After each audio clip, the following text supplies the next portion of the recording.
Yamaha a présenté un certain nombre de nouveautés quad et SSV en cette fin 2015, mais qu'on ne s'y trompe pas, la véritable innovation est bel et bien ce SSV Super Sport. Rien qu'à le voir, on frémit déjà. Une carapace agressive et dépouillée, cependant, c'est ce qui est à l'intérieur qui va marquer vos esprits.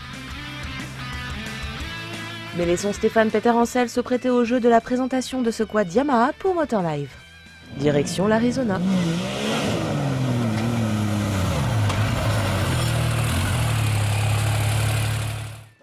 Bonjour, bienvenue à Glamis, Stéphane Peter-Ancel. Je vous présente le nouveau Yamaha Miller, un nouveau SSV, hyper sportif. Pour moi, c'était la première fois que je roulais avec un tel engin.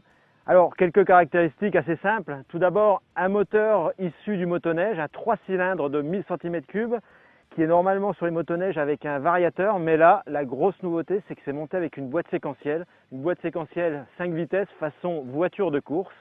Première, deuxième, tout s'enchaîne à une vitesse folle. Donc avec un moteur qui prend énormément de tours puisque la puissance maxi est entre 7000 et 11 000 tours.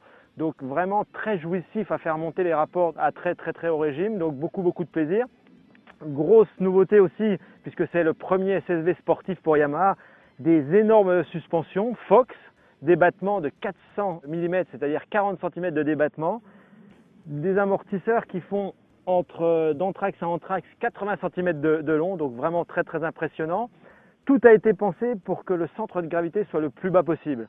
Donc bien sûr, il y a cette boîte de vitesse, un différentiel avant, un différentiel arrière, un torque limiteur, c'est-à-dire un limiteur de coupe pour pas, avec les à-coups, casser la boîte. Et donc tous ces éléments sont posés très bas, et ce qui donne un centre de gravité le plus bas possible et une facilité dans les virages déconcertantes.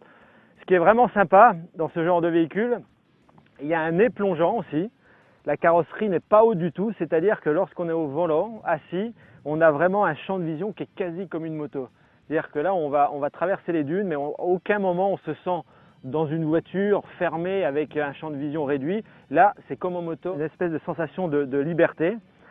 Et en action, c'est tout simplement génial. C'est un petit buggy 4 roues motrices, c'est très proche d'une voiture de compétition, c'est très racé. Ça glisse, ça se contrôle bien, ça freine très fort et surtout ça peut sauter les dunes, ça peut faire des figures exceptionnelles. Donc je ne connaissais pas, mais en tout cas j'ai pris énormément de plaisir.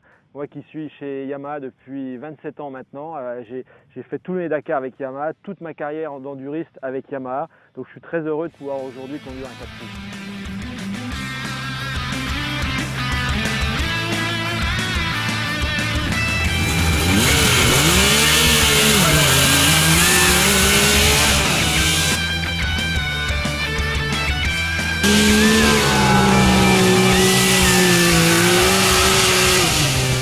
Allez, encore quelques détails et on vous laisse embarquer avec Stéphane et Alain dans les immenses dunes de Glamis pour tester ce nouveau Yamaha. Le poste de pilotage, esprit cockpit de rallye raid, a été pensé pour la performance, mais sans oublier le confort avec ses grands sièges baquets, dont la profondeur, mais pas l'inclinaison, est réglable d'avant-arrière sur 8 positions. L'inclinaison du volant est en revanche ajustable. Sous les pieds, il y a 3 pédales. Le pied gauche a droit à un repose-pied histoire d'être bien calé. Et même le passager a droit à sa barre de maintien ajustable. Ça ne sera pas un luxe. La planche de bord comprend des rangements, une instrumentation complète avec même un shift light pour ne pas oublier de passer le rapport. Le frein de parking est situé entre les 2 sièges avec à côté les commandes de 4x4 et d'éclairage et devant le levier de vitesse. Le YXZ1000R est équipé d'une petite benne fixe d'une capacité de 136 kg. Un compartiment étanche est également présent à côté de la benne. Cette fois, c'est parti. Devant moi, il y a Stéphane Peter-Ancel et j'arrive à suivre ses traces. Le nez plongeant de la machine permet de bien suivre la trace, ça c'est super agréable. Là je regarde mon compteur, on est à 119 km/h. C'est plus qu'impressionnant. Ça bouge pas, c'est facile, ça reste précis sur la trajectoire. C'est bien comme tout. Il y a une bonne répartition des masses par rapport peut-être aux autres machines. On voit que c'est un produit qui est abouti.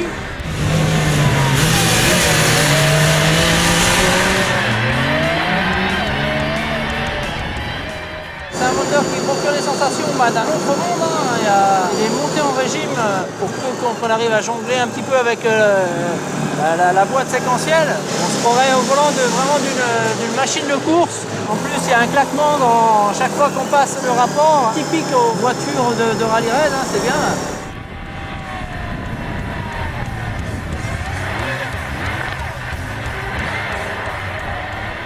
Les amortisseurs Fox, il faut leur travail, hein, c'est pas mal du tout. Là, on attaque une petite série de whoops. La machine n'est pas déstabilisée, ça bouge pas. Je pensais que ça allait rebondir un peu vu qu'il n'y a pas trop de poids à l'arrière, mais non, hein, c'est bien comme tout, elle a une bonne motricité.